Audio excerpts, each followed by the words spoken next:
ASML a-t-elle un avantage concurrentiel? C'est la question à laquelle on va essayer de répondre en se basant sur un prompt de la bibliothèque de prompt de base. Ok? Oui, je sais que vous m'attendez généralement ici sur les résultats financiers, etc. d'ASML.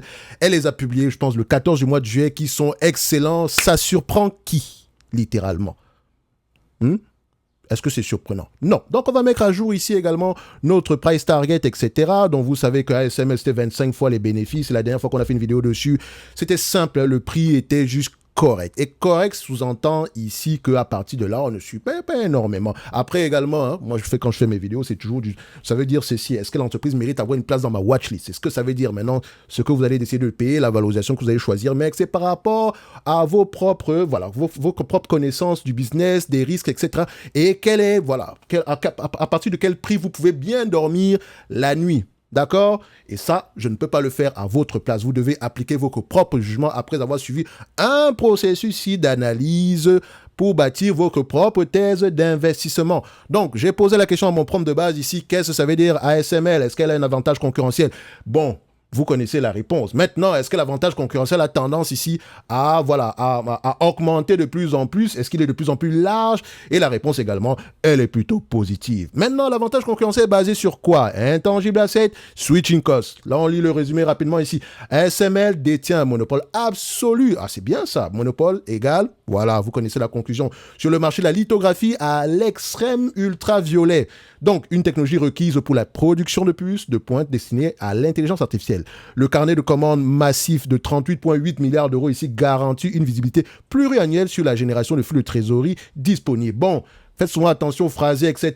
L'intelligence artificielle, voilà, elle ne faisait pas... Ce n'est pas juste pour l'intelligence artificielle, c'est uniquement pour les semi-conducteurs, que ce soit les mémoires, voilà, tout ce qui concerne les CPU et tout le reste. Bref, tout le blabla, ça concerne ici le secteur des semi-conducteurs, d'accord? En fournisseur d'équipements. Et la question que vous devez toujours vous poser, c'est qui sont les clients d'ASML, qui achètent? Et le vrai business d'ASML, et je le dis toujours, je le répète toujours, c'est la maintenance. Ok? C'est la partie service. Ce n'est pas juste vendre plus d'appareils. C'est bien d'en vendre de plus en plus, mais c'est la partie service. C'est un peu comme Otis, c'est un peu comme Tyson Group, les fournisseurs d'ascenseurs, etc. Plus la base installée est élevée, mieux c'est pour nous. Ok? C'est un peu également comme comment on appelle ça, les vendeurs de pièces, de pièces pour les avions, ou bien les vendeurs de moteurs d'avion. Plus la base installée est élevée, mieux c'est. Parce qu'on fait quoi derrière? Maintenance, vente de pièces détachées, c'est ça le vrai business. Ne l'oubliez pas. Bref, je reviens ici. Donc, en termes d'avantages concurrentiels, qu'est-ce qu'on a? On a intangible asset, on a switching cost. Oh alors, j'aime bien switching cost. Ok? Et le switching cost ici, il est présent, il est stable, il est large. Donc, les équipements de lithographie sont intégrés de manière indissociable aux infrastructures de production de ses clients, notamment TSMC, Intel, Samsung. Donc, configurer une usine de semi-conducteurs de pointe nécessite d'aligner l'ensemble de l'architecture physique, des protocoles logiciels et de la chaîne d'approvisionnement optique sur les spécifications exactes des machines ASML. On en a parlé avec Synopsys la dernière fois. C'est parce que Synopsys est en amont de tout cela. Une entreprise que vous négligez généralement ici. Mais bref, moi je parle des business que j'aime bien généralement ici. So, si vous ne connaissez pas, tant pis pour vous, mais je pense que Synopsys c'est une excellente entreprise à avoir au moins en watchlist. Allez-y voir la vidéo. Donc, une transition vers d'autres fournisseurs est économiquement irréalisable en raison des coûts de recalibrage, des risques de baisse de rendement, très important cette partie-là, et des pertes de production colossales. Et vous savez combien ça coûte une usine de semi-conducteurs. Donc, l'erreur ici est généralement interdite de manière générale. OK? So, ça peut coûter très très cher si on fait des erreurs. Donc, le segment d'exploitation Installer Base Management génère des revenus récurrents hautement prévisibles via de la maintenance, la mise à niveau des systèmes existants. Ah, ça, c'est la partie que je préfère. J'aime ça. Donc, on dit ici, quotes, TSMC, Intel and Samsung redesigned their fabs a decade ago to make them suitable for extreme ultraviolet or EUV lithography, a costly and long endeavor.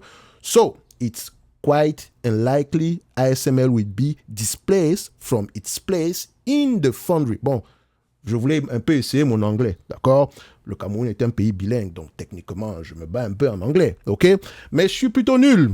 Je lis, mais parler, C'est autre chose. Bref, celui qui n'a pas compris cette partie-là, tu prends le prompt, tu copies, tu demandes, traduis-moi ça en français. Voilà, vous faites ce que vous voulez derrière. Maintenant, intangible asset. Ça, c'est également une partie très importante qu'on néglige souvent. ASML domine la lithographie grâce à des brevets technologiques exclusifs issus de décennies de recherche fondamentale et de l'intégration verticale de ses sous-traitants critiques à l'instar des optiques de Carl Zeiss.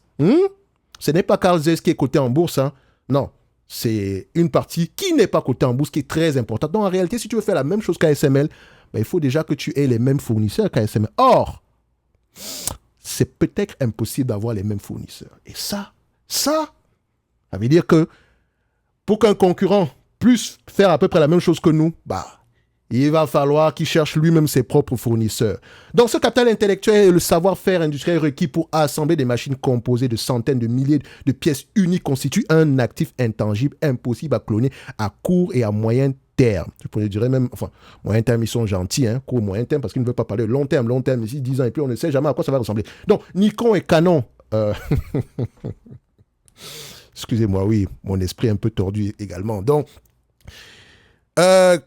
voilà, Nikon et Canon ont abandonné le développement de l'EUV, concédant à ASML un contrôle total sur ce segment. Oh là là, donc à ce niveau-ci, on peut fixer nos prix.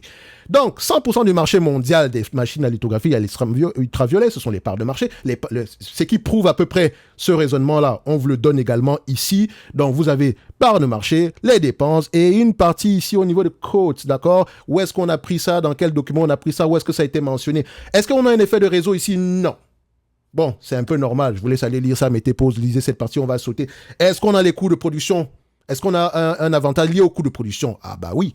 Grâce à son volume d'activité de grande envergure, ASML bénéficie d'économies d'échelle et d'une structure de coûts fixe amortie sur une base de revenus inégalée dans le secteur. Cette domination lui octroie un pouvoir d'achat massif vis-à-vis de ses partenaires industriels. Donc, les concurrents restants, qui sont Nikon et Canon, encore une fois, ne disposent pas de flux de trésorerie nécessaires pour rentabiliser des investissements comparables en R&D, ce qui les empêche de proposer des tarifs compétitifs à marge équivalents sur les technologies avancées. Bon, très bien. Qu'est-ce qui supporte justement ce raisonnement-là? Il vous le donne ici, marge brute, marge d'exploitation, blablabla. Donc, sinon, il y a toujours des risques, hein, comme d'habitude. Et ici, le plus gros risque par rapport à ce mot-là, ce sont les restrictions réglementaires. Enfin, par rapport au risque, par rapport au mot, c'est... Voilà. Donc, restrictions réglementaires d'import-export imposées par les autorités américaines et européennes pèsent lourdement sur la capacité d'ASML à livrer ces technologies matures. Les technologies matures, dont les anciens modèles, ok, les matures et avancées, à ses clients basés en Chine. Bon, la Chine représente à peu près une vingtaine de pourcents. Je pense qu'au Q2, c'est descendu à 14%.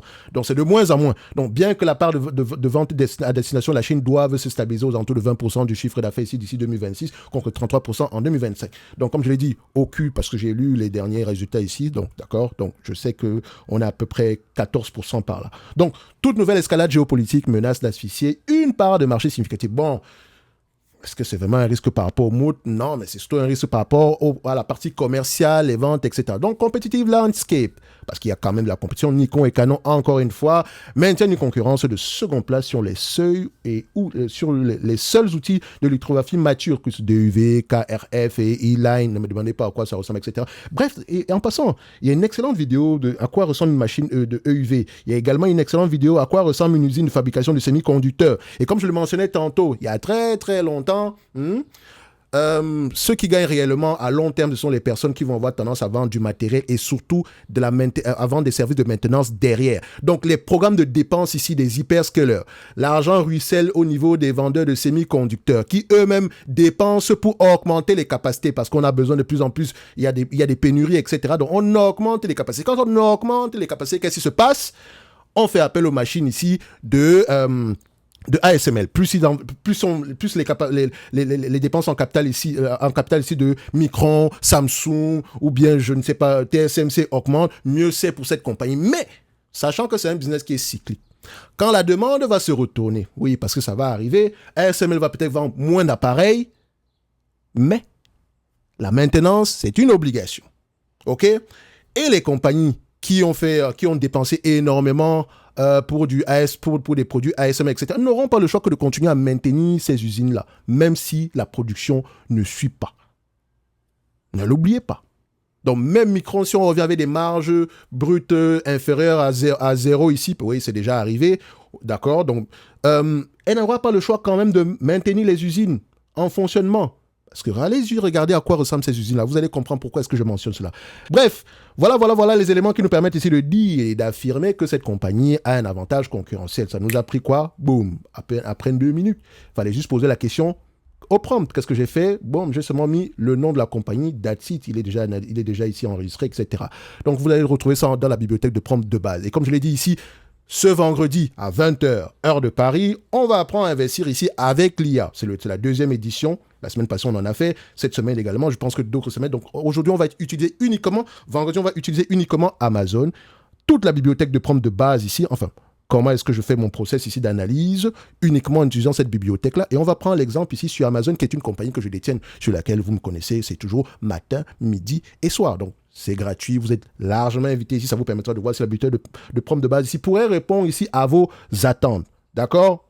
Donc, on prêche ici par l'exemple, la démonstration, etc. Ce qui veut dire ici que ceux qui ont déjà accès à la bibliothèque de prompt de base pourront intégrer le même workflow, enfin, selon eux, parce que chacun fait ce qu'il veut de manière générale. Je ne vous force à rien du tout. Donc, chacun achète par rapport à son propre jugement, par rapport à sa propre compréhension. Donc, ici, après tout ce blabla-là, il faut quand même qu'on parle d'analyse quantitative. Allons-y, rapidement. Revenu en croissance, magnifique, on connaît la chanson, il faut toujours aller vérifier. Marge brute ici, est-ce que c'est stable ou croissant? Donc, premier niveau de pricing power, c'est le maintien des marges. Deuxième niveau, c'est l'augmentation des marges.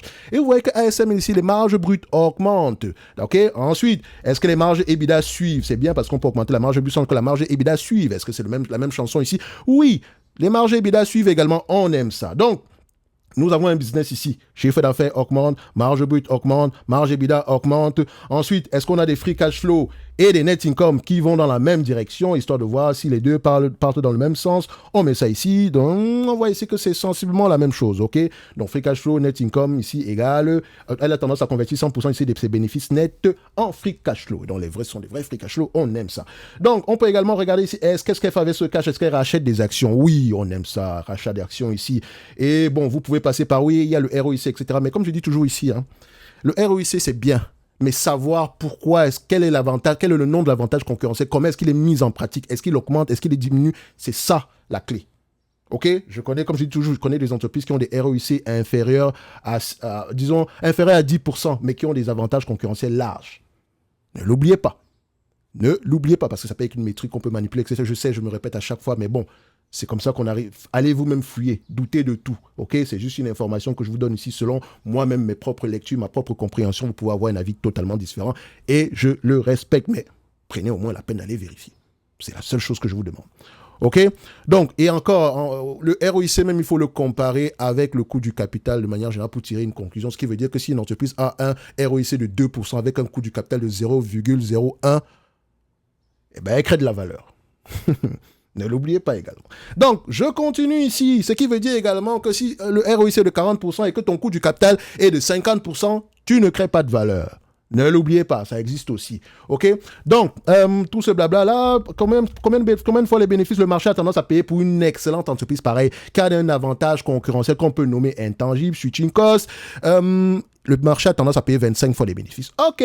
Allons-y donc. Regardons sur Fastgraft ici les attentes des analyses. Est-ce que c'est un business qui est prévisible? Est-ce qu'ils ont tendance à faire de bonnes prévisions sur ce type d'activité-là? On peut voir ici que, disons, 80% du temps, les analystes font de bonnes prévisions ici, c'est une bonne chose. On va également regarder les attentes. Est-ce qu'elles augmentent? Est-ce que les attentes augmentent de plus en plus? Oui, par rapport à il y a un an. Donc, quand on faisait la même vidéo un an plus tôt ici, on avait à peu près, les attentes de 2028 étaient à 38 € par action. Aujourd'hui, c'est 52. Ça ne veut pas dire que dans 3 mois, ça ne sera pas 100. D'accord? Ou bien 200. Je n'en sais strictement rien du tout. Mais il ne faut pas oublier une chose. Ce qui vous intéresse ici, c'est essentiellement le long terme. Prenez la taille du marché, etc. Regardez la partie ASML sans la vente d'équipement et ASML avec la vente d'équipement. Donc, généralement, il faut prendre ici ASML, prenez en considération la partie la plus récurrente et essayez de voir à peu près si le prix correspond à ce que vous êtes prêt à payer en date d'aujourd'hui. Si ASML ne vendait pas de nouveaux équipements. C'est comme ça qu'il faut généralement voir ça, parce que tôt ou tard, la demande va ralentir. Ça, c'est une évidence ici. Et si elle ralentit, ça sera quelques trimestres, quelques années, mais derrière ça ici, la maintenance va continuer. Donc, ASML en date d'aujourd'hui, en payant 25 fois les bénéfices, je suis en train de sous-entendre qu'elle sera capable de rapporter à peu près la même chose sur les 25 prochaines années. OK? C'est ce que ça veut dire. Donc, vu le mot, etc., machin, la croissance, la demande, bref. Ça fait 25 fois les bénéfices, je mets quand même un tout petit peu de croissance. Celle de 2028 ici est à 52, 53 euros ici. À 25 fois les bénéfices, on a 1324 euros. Moins la dette nette, 1324. Moins la dette nette ici, si on en a. Moins la dette nette, 1324. Moins la dette nette, ici, elle a mis du cash net. Voilà. Donc, je mettrai ici en price target 1324 dans ma watchlist. J'actualise un tout petit peu. La dernière fois, on était à 900. Non, je pense même que je n'ai même pas mis ça à jour la dernière fois. Mais c'est pas plus grave que ça. Je pense qu'on était à 1200. De toute façon, la dernière vidéo, allez la voir. Je sais que j'étais... voilà, ça, le prix n'était pas mauvais. 1324. OK. Et on va aller regarder. On va mettre la date d'aujourd'hui. Bim, badaboum. Et je marque ici que j'avais pris le X25 des bénéfices ici de 2028. Voilà. OK. Donc, ceci n'est que mon avis, un conseil d'investissement. Comme d'habitude, je me réserve pleinement et royalement le droit de me tromper. Donc, rejoignez-nous ce vendredi pour apprendre à investir avec l'IA. OK? Et vous avez également le replay de la première édition qui s'est déroulée la semaine passée. Donc, on a analysé la compagnie qu'on appelait Meta, OK? Enfin, qu'on appelle Meta Platform. Donc, allez-y, regardez ce qu'on a raconté là-bas. Vous avez également... Bref, allez dans le groupe School. Je n'ai pas envie de citer tout ce qui est à l'intérieur. Allez regarder, c'est gratuit dans tous les cas de figure. Soyez curieux. Donc, on se donne rendez-vous sur la prochaine vidéo. Je peux également mettre ici à jour la partie américaine. Bon, oui, ça va être très rapide. C'est la même chanson ici. Donc, ASML. Mais je vais prendre ici le ticker symbole. Donc, ASML. On va prendre le ticker symbole ici américain, donc l'ADR. On va le faire la même chose, hein, parce qu'on ne se casse pas la tête, mais ici je mettrai 1520. OK? Donc, toujours dans ma watchlist, 1520, 520 dollars. C'est pas 20 euros, 1520 dollars. Et je mets target price d'aujourd'hui. Et je mets ici X25. Donc, c'est même la même chose. Hein, donc, je peux copier. Et on va juste coller la même chose ici. Et voilà.